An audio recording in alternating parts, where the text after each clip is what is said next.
I'm Brittany Lewis with Forbes Breaking News. On Tuesday, Virginia Governor Glenn Youngkin announced the donation of his second quarter salary to the Jones and Caboclo Veterans Care Center.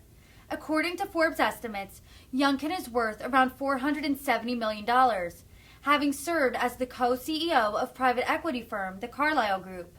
Youngkin is following the footsteps of former President Trump, who donated his presidential salary to a variety of causes.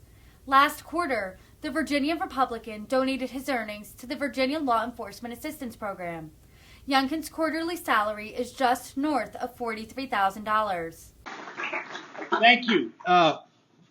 I can't tell you what a joy it is to be on this service journey with someone who makes you better every day. And that's the great distinction and privilege that I have to serve as your governor, but to serve alongside your First Lady. And so, Suzanne, thank you so much. Thank you. About a year ago, we made a pledge together. And our pledge was to indeed donate our salary. And to donate our salary to organizations that embody the character and the values, the shared values of the Commonwealth of Virginia.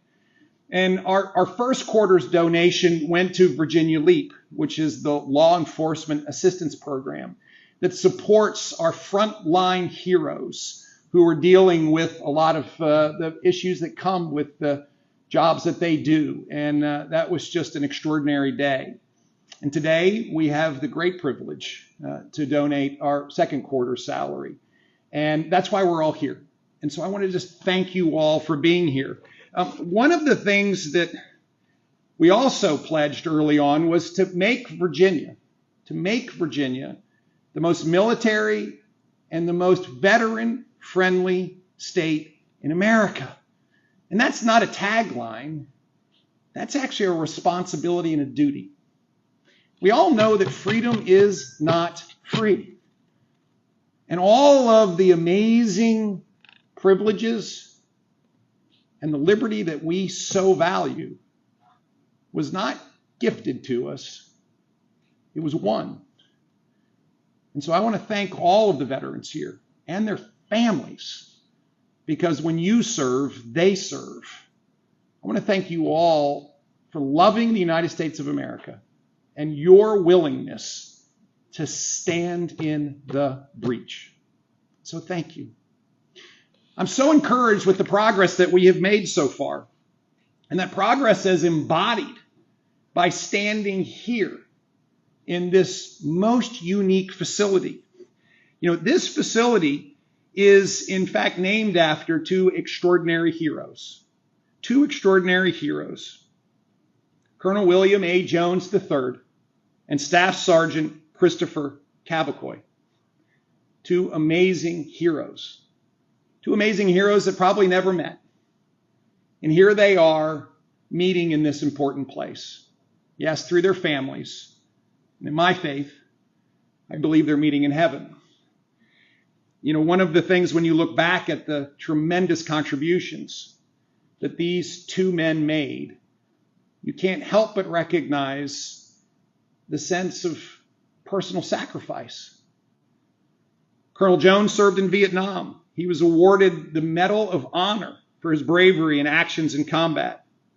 He saved a fellow pilot. He trained his whole life for that service. And that service saved a fellow pilot.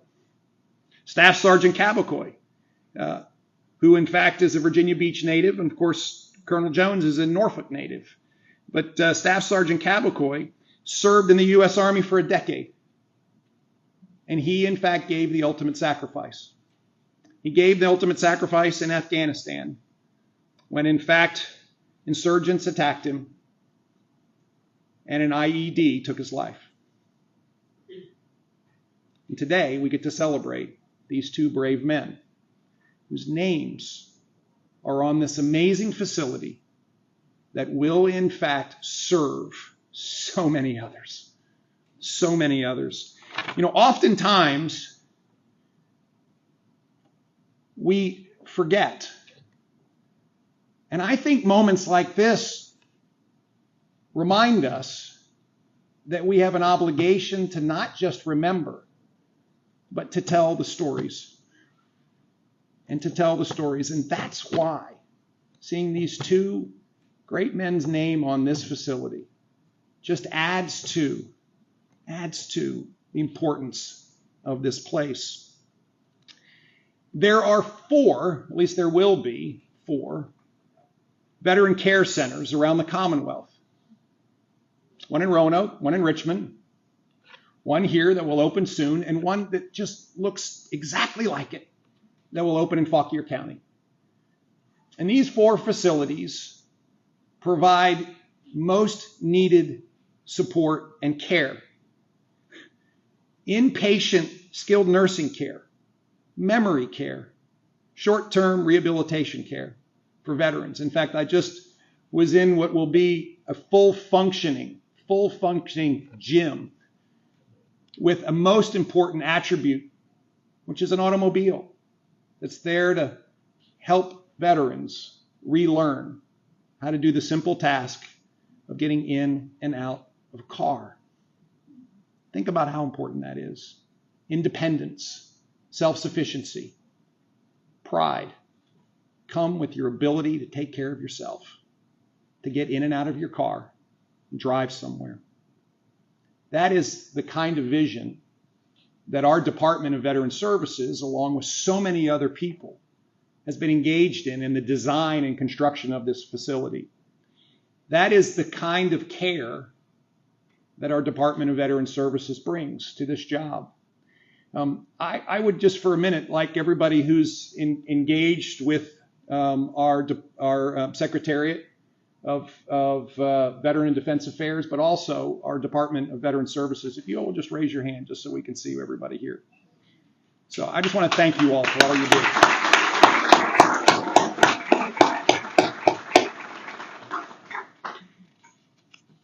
Caring for our veterans is just part.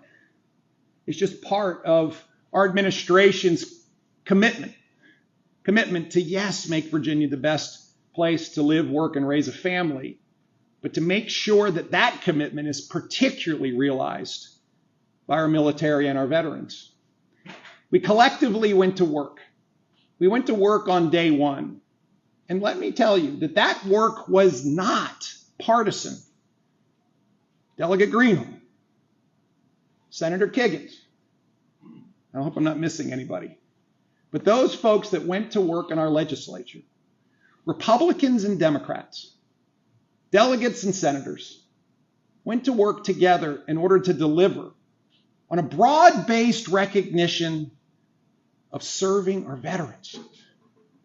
The idea that we should want our veterans to stay here and not move away, where in fact Virginia is better off because our veterans are here. You make our communities better. You make our children's lives better when they see the standards by which you live your lives. And so we went to work to make sure that spouses, in fact, have a chance to have reciprocal licensing when you're moved here as an active duty. We're working right now hard on enhancing child care capabilities on bases across Virginia. We wanted to make sure that when you move from active duty into your next chapter, that you do it here, and we wanted to make sure that you could, in fact, transition well. That's why we're so excited about the new Boeing facility that will go into Northern Virginia, that is part of Boeing moving their world headquarters to Virginia. They made a substantial commitment to create a center to support the transition of military families and, of course, our military heroes into this next chapter. We wanted to make sure that if you started a business, that in fact the fees and paperwork would be easy to deal with, as in no fees and easy paperwork. Most importantly, I wanted to remove one of the financial challenges that all of our veterans receiving benefits feel, which is they're taxed fully in Virginia. We used to be one of only a handful of states. Well, I can tell you today, based on the hard work from our senator, our delegates, and others, and a bill that I was so happy to see great leaders carry and me to sign, will, over the next few years, build up to $40,000 when you reach 55. You will not pay taxes on your retirement. That is hugely important.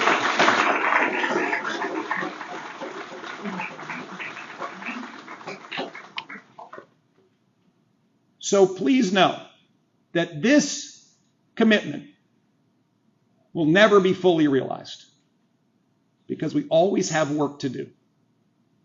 We have work to do to take care of those that stood for us. And that will be an ongoing commitment from everybody in our administration, and I dare say all of our delegates, all of our senators, regardless of whether they have an R or a D next to their names. This is most important. Finally, what I'd love to do now is take the big step of recognizing the organization that we'll be donating to today.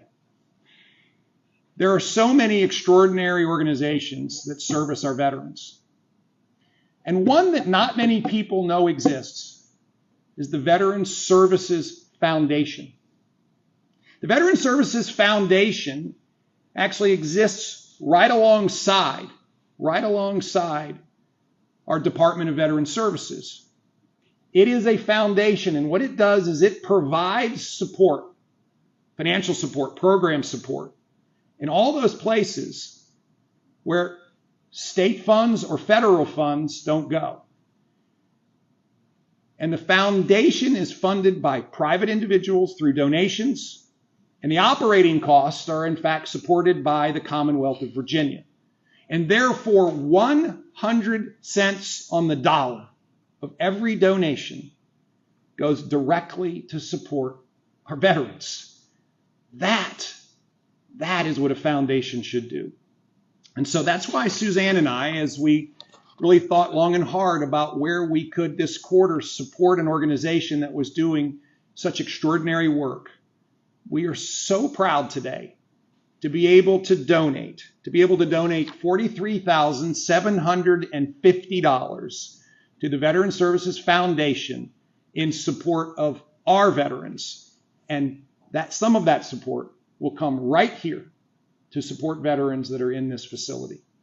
And so, with that, without any further ado, I would love to invite our friends from the Veterans Services Foundation so that we could, in fact, give this money away.